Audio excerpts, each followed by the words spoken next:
సూర్యాష్టకం సాంబ పురాణం నుండి తీసుకోబడింది. ఆ పురాణం ప్రకారం శ్రీకృష్ణుడి కుమారుడైన సాంబుడికి వ్యాధి నివారణ కోసం సాక్షాత్ పరమశివుడు ఈ స్తోత్రాన్ని పఠించమని ఉపదేశిస్తాడు. ఈ సూర్యాష్టకాన్ని భక్తి శ్రద్ధలతో నిత్యపారాయణం చేయటం వలన గ్రహపీడ నివారణ, ధనప్రాప్తి, సంతాన సమృద్ధి కలుగుతుందని ఫలశ్రుతి. ఆదిదేవ నమస్తుభ్యం ప్రసీద మమ భాస్కర, దివాకర నమస్తుభ్యం ప్రభాకర నమోస్తుతే, సప్తాశ్వరధమారూఢం ప్రచండం కశ్యపాత్మజం శ్వేతపద్మధరం దేవం తం సూర్యం ప్రణమామ్యహం, లోహితం రథమారూఢం సర్వలోకపితామహం మహాపాపహరం దేవం తం సూర్యం ప్రణమామ్యహం. త్రైగుణ్యం చ మహాశూరం బ్రహ్మ విష్ణు మహేశ్వరం మహాపాపహరం దేవం తం సూర్యం ప్రణమామ్యహం. బృంహితం తేజసాం పుంజం వాయుమాకాశమేవ చ ప్రభుం చ సర్వలోకానాం తం సూర్యం ప్రణమామ్యహం. బంధూకపుష్పసంకాశం హారకుండలభూషితం ఏకచక్రరథం దేవం తం సూర్యం ప్రణమామ్యహం. తం సూర్యం జగత్కర్తారం మహాతేజః ప్రదీపనం మహాపాపహరం దేవం తం సూర్యం ప్రణమామ్యహం.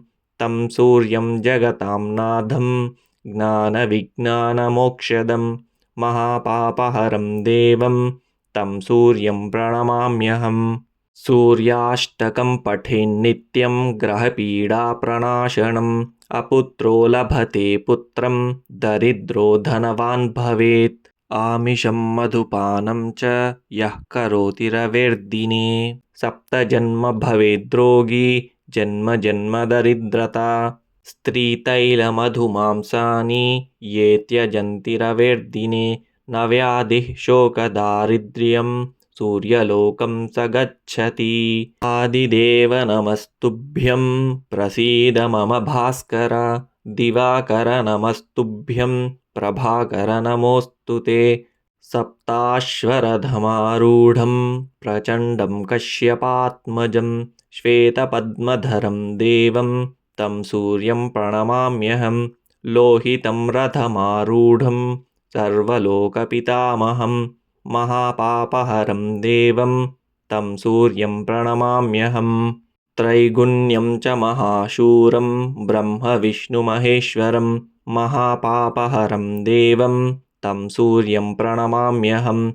బృంహితం తేజసాం పుంజం వాయుమాకాశమేవ చ ప్రభుం చ సర్వలోకానాం తం సూర్యం ప్రణమామ్యహం.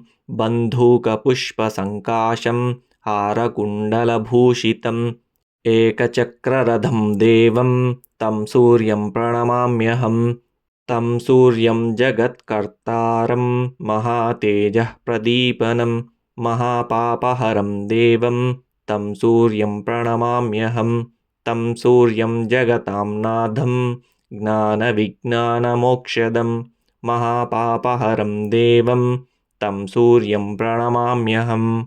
సూర్యాష్టకం పఠేన్నిత్యం గ్రహపీడాప్రణాశనం, అపుత్రో లభతే పుత్రం దరిద్రో ధనవాన్ భవేత్. ఆమిషం మధుపానం చ యః కరోతి రవేర్దినే, సప్తజన్మ భవేద్రోగి జన్మ జన్మ దరిద్రత.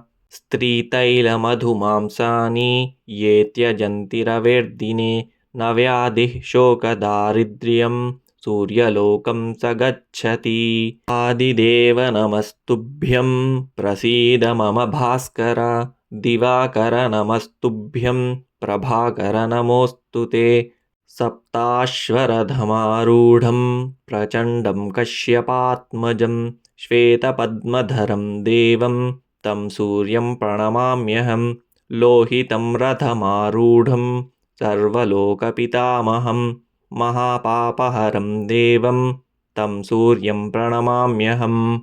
త్రైగుణ్యం చ మహాశూరం బ్రహ్మ విష్ణు మహేశ్వరం మహాపాపహరం దేవం తం సూర్యం ప్రణమామ్యహం. బృంహితం తేజసాం పుంజం వాయుమాకాశమేవ చ प्रभुं च सर्वलोकानां तं सूर्यं प्रणमाम्यहं बन्धूकपुष्पसङ्काशं हारकुण्डलभूषितम् एकचक्ररथं देवं तं सूर्यं प्रणमाम्यहं तं सूर्यं जगत्कर्तारं महातेजः प्रदीपनं महापापहरं देवं तं सूर्यं प्रणमाम्यहं तं सूर्यं जगतां नाथं ज्ञानविज्ञानमोक्षदं महापापहरं देवं तं सूर्यं प्रणमाम्यहम् सूर्याष्टकं पठेन्नित्यं ग्रहपीडाप्रणाशनम् अपुत्रो लभते पुत्रं दरिद्रो धनवान् भवेत् आमिषं मधुपानं च यः करोति रवेर्दिने सप्तजन्म भवेद्रोगी जन्म जन्म दरिद्रता स्त्रीतैलमधुमांसानि ये त्यजन्ति रवेर्दिने न व्याधिः शोकदारिद्र्यं सूर्यलोकं स गच्छति इति श्रीसूर्याष्टकं सम्पूर्णम्।